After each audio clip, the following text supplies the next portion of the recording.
একটা মা সন্তানকে গর্ভ ধারণ করে, এটা একবারে সহজ করে ধারণ করে না কষ্টের বিনিময়ে ধারণ করে? কথা বলেন, সহজ না কষ্টের বিনিময়ে ধারণ করে?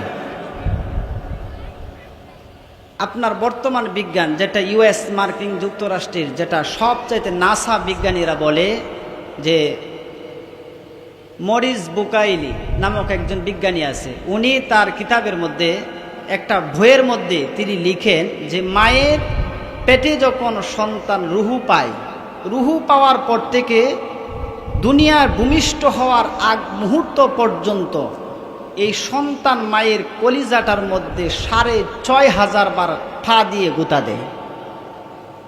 এবার বুঝেন কতটা কষ্ট মা ভোগ করে। Normal situation. আরেকটি আপনি যদি নেন, একটা মা যখন ডেলিভারি পেন শুটিং হয়, এবার আপনি সিজারি করেন, নর্মাল ডেলিভারি হয়, এটা যে কত কি পরিমাণে একটি ব্যথা সহ্য করতে হয়, এটা একমাত্র মা জাতি ছাড়া একটা পুরুষকে 1000 বার আমার মতো পুরুষ বোঝানো সম্ভব নয়। কথা বলেন ঠিক কিনা?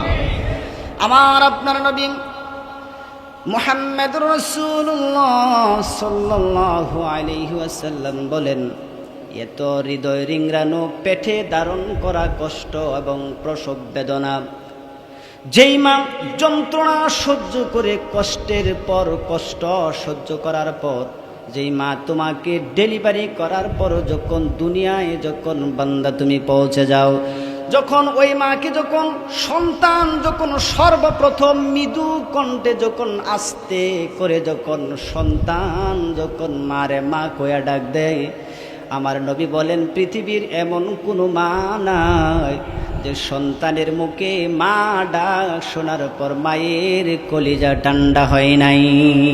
ঠিক না বলে? এমন কোনো মা নাই। এই যে প্রচণ্ড কষ্ট, ব্যথা, পেটে ধরা ব্যথা এবং প্রসব বেদনা, যখন সন্তান মারে মা বলে ডাক দেয়, তখন মায়ের হৃদয়ের সমস্ত কষ্ট ভুলে যায়। কথা বলেন ঠিক কিনা?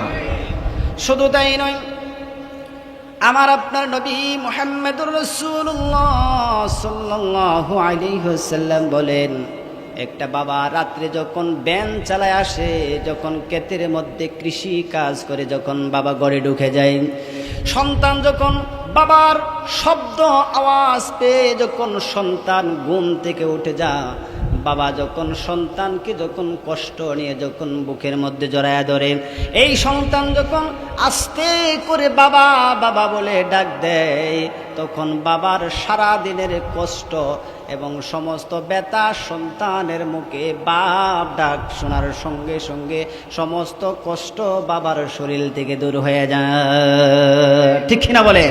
আমার আল্লাহ বলেন, ও দুনিয়ার মানুষ শুনে নাও, শুনে নাও, আমি আল্লাহ যে জবান আমার বান্দারে দিয়েছি, আমার বান্দা যখন ওই জবান দিয়ে যখন জনম দুঃখিনী মারে যখন মা বলে যখন ডাক দে, মায়ের কলিজা ঠান্ডা হয়ে যা। যখন বাবা বলে যখন ডাক দে, বাবার কলিজা ঠান্ডা হয়ে যা। ও দুনিয়ার মানুষ শুনে নাও, এই জবান দিয়ে যখন বান্দা তোমার রব যখন আল্লাহ আল্লাহ বলে যখন বান্দা তুমি ডাক দাও, আমার রাসূল বলেন সঙ্গে সঙ্গে আর সে মহল্লা থেকে আমার আল্লাহ বান্দার প্রতি খুশি হয়ে যায়। চিৎকার মেরে বলি আল্লাহু আকবার। আরো জোরে আওয়াজ করে বলি আল্লাহু আকবার। বলেন আমরা কি আল্লাহ খুশি হোক চাই কি চাই না? আওয়াজ করে বলেন চাই কি চাই না? তাহলে আল্লাহকে খুশি করলেই আমাদের প্রতি বেজার হবে একজন, বলেন উনি কে? আওয়াজ করে বলেন উনি কে? কারণ উনি কিন্তু খুব বেজার হবে। কারণ উনি বেজার হবে এই কারণেই, কারণ উনি চাই না যে আমাদের প্রতি আল্লাহ খুশি হোক। কারণ উনি যদি চায় তাহলে আমাদেরকে সে বন্ধুরূপে আর পাবে না। এই জন্য রাসূল করিম সাল্লাল্লাহু আলাইহি ওয়াসাল্লামকে আল্লাহ তাআলা বলেন, আমার বান্দা যখন আমাকে আল্লাহ স্বীকৃতি প্রদান করে, যখন আল্লাহ বলে যখন আমাকে আমার বান্দা ডাক দেয়, তখন আমি আল্লাহ খুশি হয়ে আমার বান্দার জন্য 2টা পুরস্কারের ঘোষণা দেই। চিৎকার মেরে আল্লাহু আকবার। আওয়াজ করে বলেন আল্লাহু আকবার।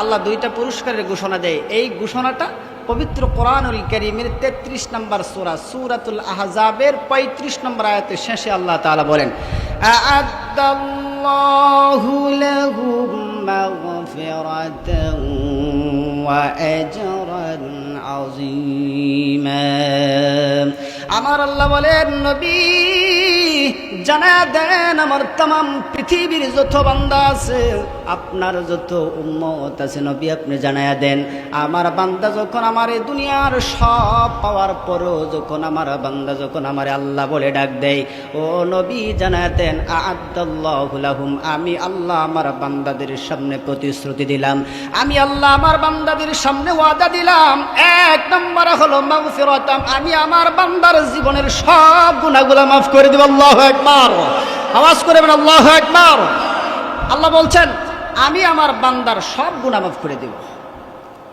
এবার আমি আপনাদেরকে একটি কথা বলতে চাই যে মানুষ যখন গুনাহ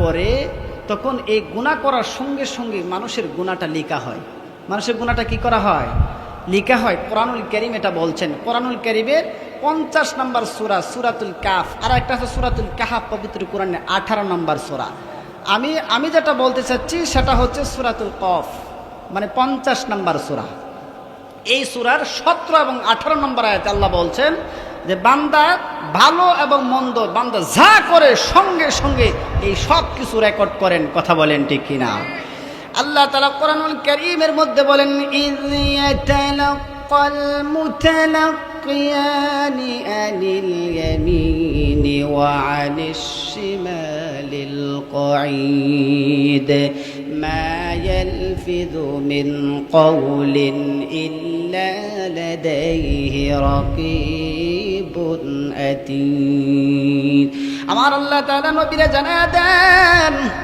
নবী আপনার কোন উম্মত আমার কোন বান্দা যখন কোন ভালো করুক মন্দ করুক যখন বান্দা যেটা কল্পনা করে বান্দার কল্পনার জগতেও যেটা বাসায় ফেলে যদি বান্দা কোনো ভালো কাজ করার ইচ্ছা করে ইরাদা করে নিয়ত করে তাহলে সঙ্গে সঙ্গে বান্দার আমলের মধ্যে ডান কাদের ফেরেশতা যার নাম হলো তাফসীরের কিতাবের মধ্যে পাওয়া যায় ওই ফেরেশতা ডান কাদের যেই ফেরেশতা তাকে ফেরেশতার নাম হলো মুলহিম এলহামা মাজদার থেকে নাম হলো মুলহিম এই মুলহিম ফেরেশতা বান্দা ভালো কাজের ইচ্ছা করার সঙ্গে সঙ্গে বান্দার আমলের মধ্যে এক লিখে দেয় সঙ্গে সঙ্গে লিখে দেয় আপনারা শুনেছেন যে আমরা জানি মুনকার নাকি দুইজন ফেরেশতা বলি কিরামান কাতিবিন আমরা এদেরকে বলি কিরামান কাতিবিন সম্মানিত লেখক কিন্তু এদের পার্সোনালিটি নাম আছে তাফসীরের মধ্যে তাদের নাম ভিন্ন ভিন্ন আছে এদের নাম কিন্তু আসলেই এটা নয় যে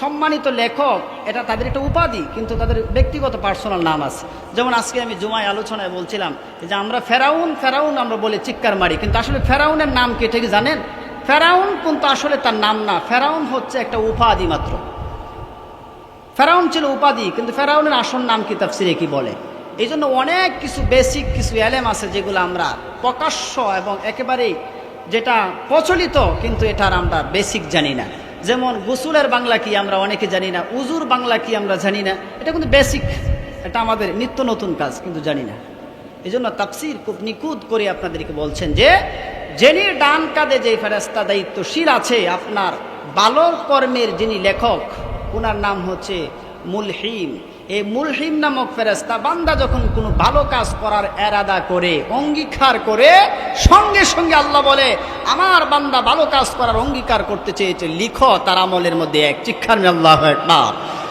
যখন বান্দা করে ফেলে তখন আরেকটা শূন্য বসায়া দাও তাহলে বান্দার আমলটা বাড়ি হবে কথা বলেন ঠিক কিনা আর রাসূলকে জানায়া দেন রাসূল আপনার কোনো উম্মত যখন কোনো গুনাহ করার অঙ্গীকার করবে গুনাহ করার জন্য সিদ্ধান্ত করবে আমার আল্লাহ বাম কাদের ফেরেশতারে আল্লাহ তাআলা বারণ করে নিষেধ করে দিলেন যেমনভাবে ডান কাদের ফেরেশতা নিয়ত করার সঙ্গে সঙ্গে এক লিখার অনুমতি আছে কিন্তু গুনাহ করার ইচ্ছা করেছেন বান্দা কিন্তু গুনাহ করলে তোমার আমলের মধ্যে এক লেখার কোনো অনুমতি আল্লাহ দেয় নাই আমার আল্লাহ বলেন নবী আপনার কোনো বান্দা আপনার কোনো উম্মত যখন গুনাহ করার জন্য অঙ্গীকার নেবে আর আদা গ্রহণ করবে, আমি আল্লাহ আমার ফেরেশতাকে নিষেধ করলাম যে তার আমলের মধ্যে গুনাহ লিখতে পারবে না।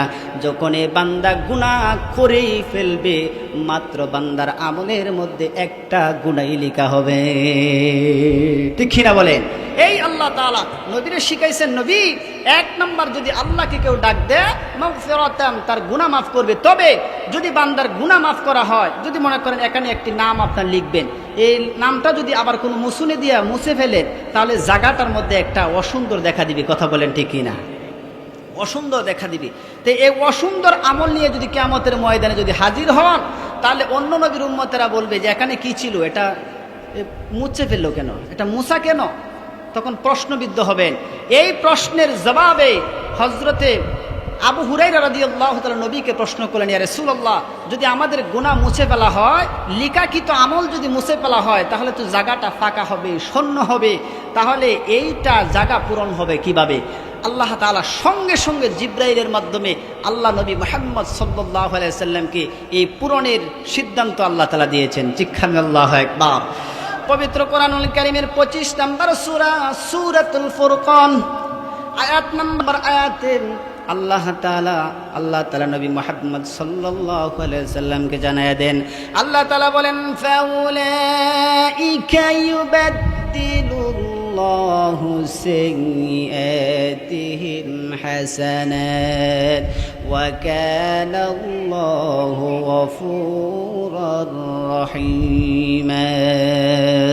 আমার আল্লাহ ডাক দিয়া বলেন, নবী আপনার উম্মতকে জানায়া দেন, যখন আমার আল্লাহ তাআলা বান্দার প্রতি রাজি হয়ে যখন বান্দার গুনাহগুলা মাফ করে দেয়, তখন বান্দা যেই পরিমাণে বান্দা গুনাহ করেছে, আমার আল্লাহ বান্দার আমলের ভিতরে এই পরিমাণে সব দ্বারা আল্লাহ বদলায়া দেন।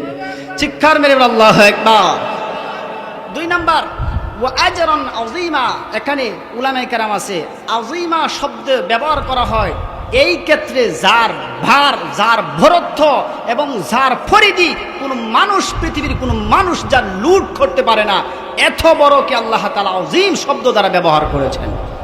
তার মানে হচ্ছে আল্লাহ তাআলা বান্দার গুনাহকে যখন মাফ করবে, গুনাহ পরিবর্তন করে আল্লাহ তাআলা তাকে পুরস্কার হিসেবে আল্লাহ তাআলা এত বড় জান্নাত দিবেন, যেই জান্নাত সম্পর্কে বান্দা কল্পনাও করতে পারে না। এই বর্ণনা দিতে গিয়ে আমি বুখারী শরীফের একটি সূরা থেকে আমি আলোচনা আপনাদেরকে শোনাইতেছি। জিবরাইল আলাইহিস সালাতু ওয়াস সালাম একদিন রাসূলকে প্রশ্ন করলেন, ইয়া রাসূলুল্লাহ, আপনার বয়স কত আমি জানতে চাই।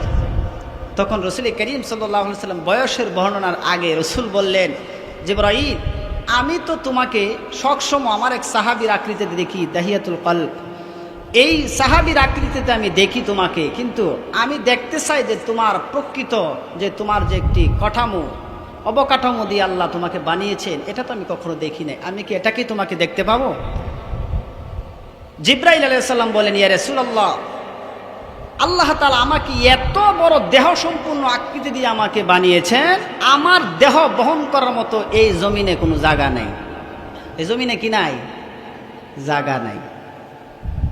এইটা বোঝাইতে গিয়ে আমি আপনাদেরকে খুব সহজ করে বোঝাই। আপনারা জানেন ইউসুফ আলাইহিস সালামকে যখন কত দ্রুতগামী ছিলেন, জিবরাইল আলাইহিস সালাম এটা প্রমাণ করে জান্নাতের যে আল্লাহ তাআলা কত বড় একটা আপনাকে পুরস্কার দিবে, পুরস্কারটা বুঝাইতেছি আপনাদেরকে। দেখেন, জিবরাইল আলাইহিস সালাম একবারে সিদরাতুল মুনতাহা, সব চাইতে উপরের জায়গা, কোনো এক কাজে সে ব্যস্ত ছিলেন, আর ওই দিক থেকে তার ভাই বিন্দুরা মিলে ইউসুফ আলাইহিস সালামকে কূপের মধ্যে নিক্ষেপ করবে। এমন সময় আল্লাহ তাআলা জিবরাইলকে বললেন, এ জিবরাইল, যাও, আমার এক বন্ধু, আমার এক বান্দা পানিতে পড়ে যাবে, কিন্তু পানিতে পড়ার আগেই তুমি ওই জায়গায় গিয়ে আমার বন্ধুকে পানিতে পড়ার আগেই তোমার পাকার উপর বহন করবে। চিৎকার করে আল্লাহু আকবার বলেন। এই সিদরাতুল মুনতাহা তো মনে হয় এন থেকে মুন্সিগঞ্জ, এতটুক না?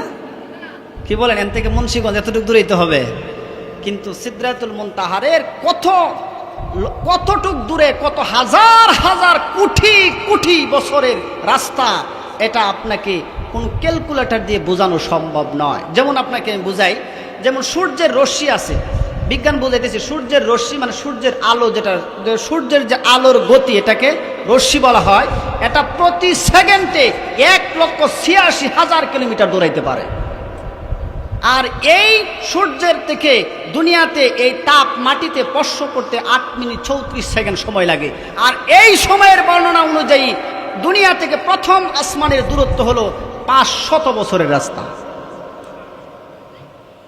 এবার বুঝেন যে কত লম্বা, কারণ এই যতটুকু ফাঁকা এতটুকু প্লোরাল হচ্ছে এক একটা আসমান। এভাবে 7 আসমান 7 জমিন পাড়ি দিয়ে সিদরাতুল মুনতাহা কোনো এক কারণবশত আল্লাহর হুকুমে ব্যস্ত ছিলেন জিবরাইল, আর এই জায়গায় জমিনে নিক্ষেপ করতেছেন তার বায় একটা কূপের মধ্যে ইউসুফ আলাইহিস সালামকে।